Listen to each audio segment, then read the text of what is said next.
The RSS Vagabond cut through the indigo waters of the newly designated Ethereum Sea. You, Captain Ilara, stood on the bridge, the holographic map sputtering in the humid air. The map was useless again. "Update, Atlas," you called out, your voice tight. Atlas, your lead cartographer, was clutching a sextant, his knuckles white. "The coordinates are fractured, Captain. The main landmass, Ethelgard, was at 45 degrees north 3 hours ago. It's now showing an anomaly cluster 300 miles due east." "It didn't move, Atlas," you corrected, rubbing the grime from your chronometer. "It reconfigured. That's the terrifying part. Your mission was simple. Find the heart of the shifting islands and locate the Chronos Keystone, an ancient relic said to stabilize the land." Landing on the current iteration of Ethelgard felt like stepping onto a living thing. The ground vibrated with a low, rhythmic hum. The air was thick with the scent of ozone and salt. You and your two most reliable crew members, Jaxon and Mira, trekked inland. The jungle was dense, but what truly unsettled you were the landmarks. A massive, petrified whale skeleton that had been on the west beach was now jutting vertically out of a central plateau. New paths appeared where old cliffs should be. "Captain, look," Mira whispered, pointing to a flat piece of basalt. A deep, crystalline blue stone was embedded in the centre, pulsing faintly. It was a stabilising node, a minor point in the island's complex structure. As you reached for it, a sound echoed from the jungle, not an animal but a groaning of rock on rock. "That's the shift starting," Jaxon hissed, drawing his machete. "We have maybe 10 minutes before this whole section dissolves and reforms." As if to confirm his fear, the ground beneath your feet gave a massive lurch.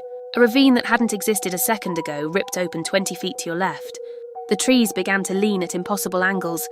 You grabbed the node, stuffing it into a shielded pouch. "We need to move." Atlas marked a high-probability relic site in the old North Quadrant, if it still exists. The escape was a terrifying sprint.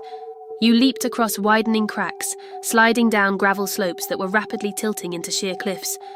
Just as you reached a massive, eroded stone archway, a temporary exit, the arch itself began to dissolve into sand.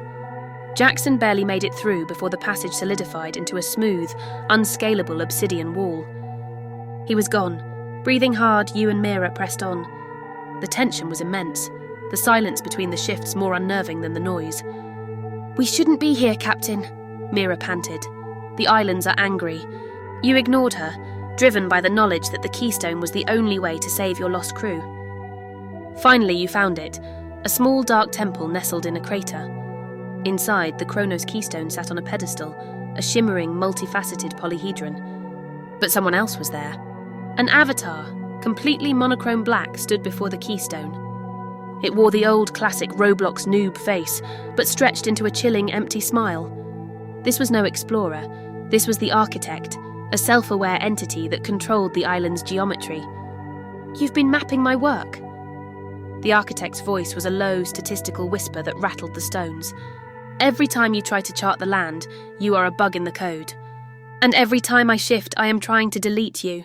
The Keystone began to spin, radiating an unbearable heat. The temple walls cracked, and the entire island structure outside began to shift at blinding speed, faster than any previous movement. The architect was making one final catastrophic configuration. "Stop it!" you yelled, charging forward. As you reached the pedestal, the architect vanished, leaving one final warning ringing in the air. You may stabilize the map, Ilara, but you cannot undiscover what is missing.